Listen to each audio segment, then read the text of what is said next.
ఫోటోని కుట్టేద్దాం. నగరంలో సరికొత్తగా ట్రెండ్ అవుతున్న ఎంబ్రాయిడరీ స్టైల్. పూర్తి వివరాలకు చదవండి రేపటి సాక్షి హైదరాబాద్ ఎడిషన్. ఏపీలో జరుగుతున్న అరాచకాలు, సమస్యలపై రాబోయే పార్లమెంట్ సమావేశాల్లో లేవనెత్తాలని వైఎస్ఆర్సీపీ ఎంపీలు నిర్ణయించారు.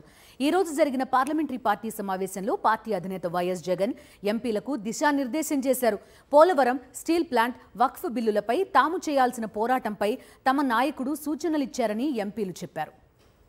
వైఎస్ఆర్ కాంగ్రెస్ పార్టీ పార్లమెంటరీ సమావేశం తాడేపల్లిలోని పార్టీ కేంద్ర కార్యాలయంలో జరిగింది.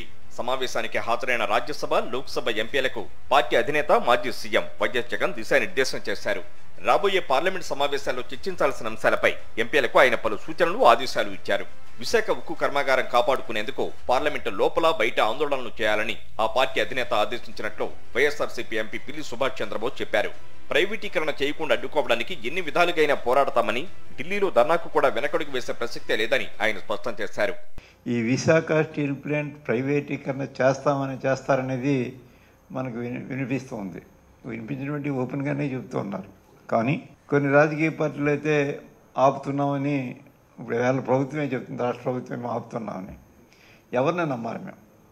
అంతే దాని మీద మా వ్యూహం ఏంటంటే, ఖచ్చితంగా విశాఖ స్టీల్ ప్లాంట్ని ప్రైవేటీకరణ చేయడానికి వీలు లేదు.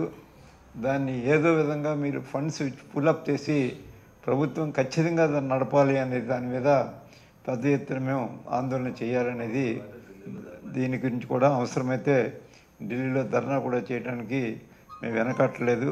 ఈ విషయంలో మాత్రం కొంచెం గట్టిగా పోరాడండి అని మా అధ్యక్షులు శ్రీ జగన్మోహన్ రెడ్డి గారు మా అందరికీ కూడా మరి ఆదేశాలు ఇవ్వటం జరిగింది. ఇక ముస్లింల మనోభావాలు దెబ్బతీసే వక్ఫ్ బిల్లును పార్లమెంట్లో ఆమోదించకుండా అడ్డుకోవడానికి తమ శక్తినంతా ఉపయోగిస్తామని పిల్లి చెప్పారు. వ్యక్తి స్వాతంత్ర్యం, మత స్వేచ్ఛ అనేది రాజ్యాంగం ఇచ్చిన హక్కులని, వాటిని హరిస్తానంటే సహించేది లేదని స్పష్టం చేశారు. సెక్యులర్ కంట్రీ మంది. ఈ సెక్యులర్ అనే మాట రాజ్యాంగంలో పొందుపరిచారు.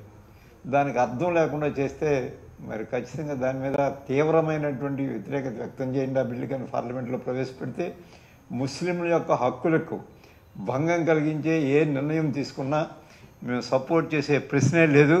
దాని మీద మా వాణిని గట్టిగా వినిపించమని, అవసరమైతే పార్లమెంట్ని స్తంభింపు చేయడానికి కూడా మీరు వెనకాడవద్దని మా అధ్యక్షులు మమ్మల్ని ఆదేశించారు. తప్పకుండా దాని మీద కూడా మేము పోరాడతామనే మాట కూడా ఈ సందర్భంగా మీ అందరికీ కూడా మనవి చేస్తాం. మొత్తం మీద రాబోయే పార్లమెంట్ సమావేశాల్లో ఏపీలోని కూటమి పార్టీలకు, వైఎస్ఆర్సీపీ ఎంపీలకు మధ్య వార్ ఓ రేంజ్ లో జరిగే పరిస్థితులు కనిపిస్తున్నాయి.